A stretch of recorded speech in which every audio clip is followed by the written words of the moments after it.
my intent is just like, yo, we're trying to win this game, and the only Yeah. way you're gonna win this game is if you like build differently or something like that.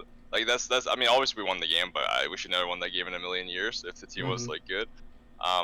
But to me, it's like I take solo queue really, really seriously, and I know there's this meme about pros don't care about solo queue, or streamers don't care about solo queue. I really care, and I'll always try to like make my team the best they can. Sure, the approach I took wasn't like the. I could have been nicer about it. But honestly, like in my mind, I just thought it was so obvious that like this guy must be doing it for content, doesn't?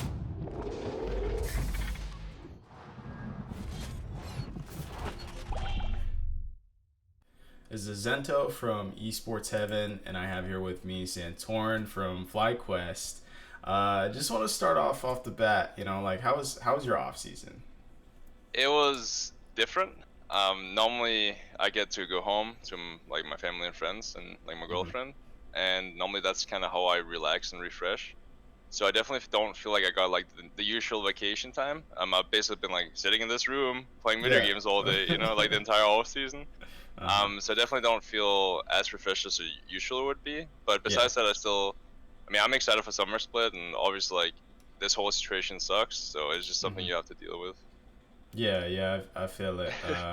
What games have you been playing? Have you tried Valorant yet, or? Yeah, I played Valorant for like a week straight. Basically, I was just like, alright, I'm just gonna get to Diamond, like try to. So Yeah. I got Diamond, and then I basically just quit the game. I haven't played since. Yeah. Then I played a little bit of World of Warcraft and a little bit Mm. of like Warcraft 3, like the Reforged thing. Oh yeah, I haven't played that yet. Yeah, so that was kind of like the only games I got to play, and then I was just back to the League grind again. So Okay. Well, speaking of League, now you guys have Solo as, your main top laner permanently. Which, by the way, leads, let's head back to the quarterfinals against Evil Geniuses, where you guys infamously didn't swap to Solo until it was match point. What I guess were the strengths that you guys thought Viper had over Solo at the time? I think Viper is actually like a really good player. He's Mm-hmm. really aggressive. He's mechanically really talented, and I think he has like a pretty good understanding of the game now. I feel like when we got Mm-hmm. him in the beginning, he was like didn't know that much. He's not that experienced, but I feel like he grew a lot over the course he was on the team.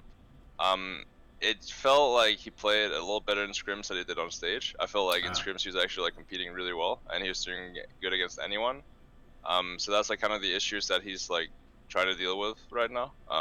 And it sounds like he is improving on it, so like that's good.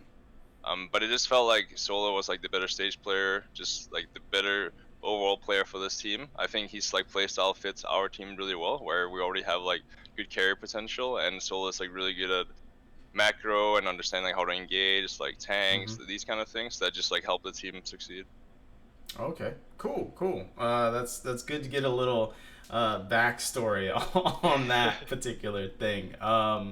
And speaking of Solo, let's talk about Solo Q because I mean. With the perceived toxicity and whatnot, you even made a twit longer post about Yeah. the whole sneaky situation. Uh, just kind of expand on that, I guess. Okay. I mean, to me, it's like um let me see where should I start. So I hate how like people think it's like really toxic to like go into these kind of things.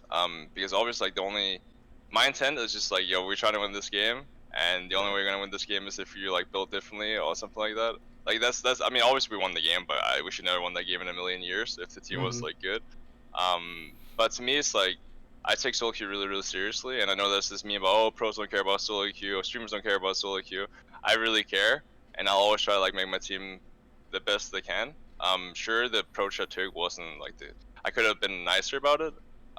But honestly, like in my mind, I just thought it was so obvious that like this guy must be doing it for content or something like that. Like it Yeah, just. yeah. I honestly thought it was so You know obvious that that. that's so sad that you have to even say that in North America. That you have to say maybe he's doing it for content because it might actually be the case, right? Yeah, so that's why like it's. I mean, the situation is just like I think it's really overblown. I don't even know why there's like a video about it in the first place because I don't think what I said or anyone said was like particularly really bad. I've seen Yeah, the way yeah, worse, like from like my experience, of course. and I just think like it was kind of stupid that this whole thing like became a thing. Because Mm-hmm. there's so many bigger issues like in NA, like in solo queue, that should be Yeah. taken care of and should be like highlighted.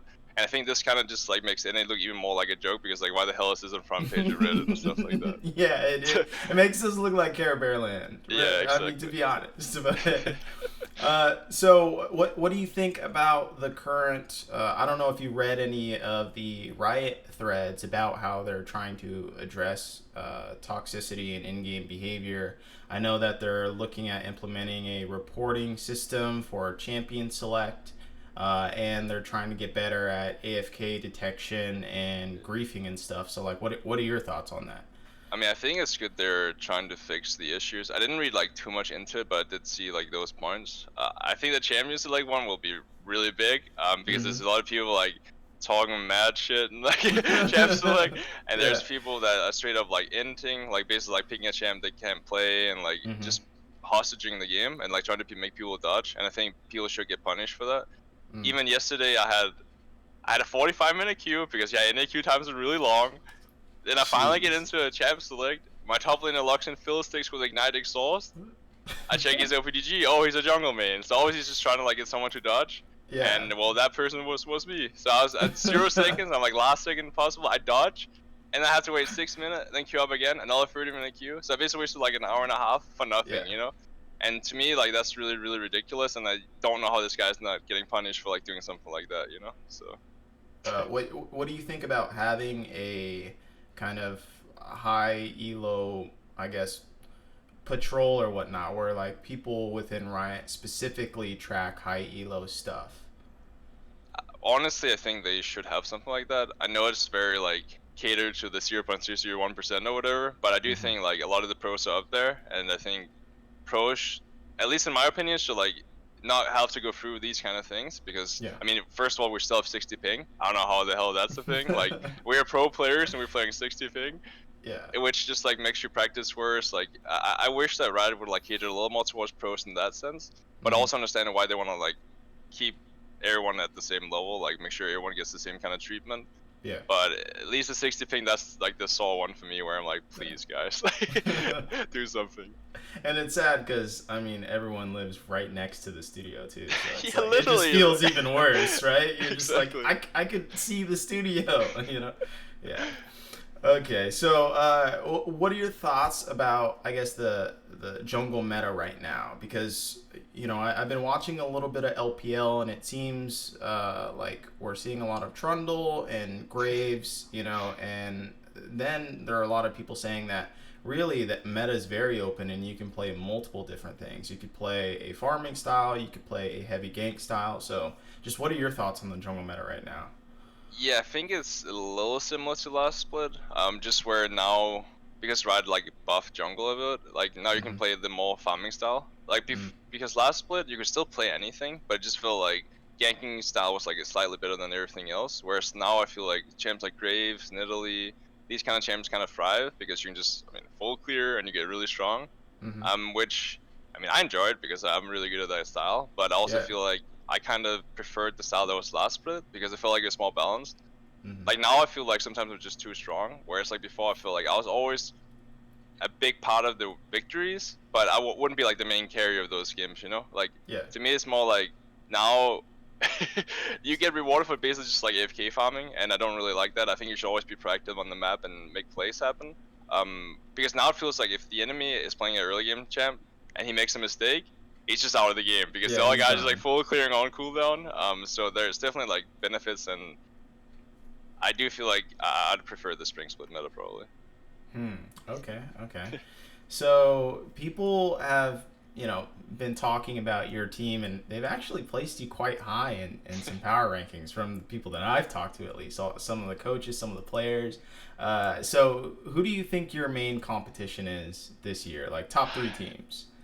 I think it's definitely gonna be C9, obviously. That's not a. And then after that, I'm not sure. So I still hope TL starts doing better because I think Hmm. like their roster and paper they should be really good, and I'm Yeah. friends with a lot of them, and I think they're good players. But if they don't step up to the plate, I think it's still gonna be EG. Hmm. So basically, like spring, it felt like it was us C9 and EG. I hope TL gets up there because I want NA to have more competition, and I want like Mm. us to, because it doesn't feel good. Like for example, C9, like they won last split, and it's like their only there was not really that much competition, Yeah, you it was know. pretty Like they bad. 3-0'd us in the finals. Obviously, like, I think we're gonna do better this split, and I think we'll be able to compete against C9 on like a better level.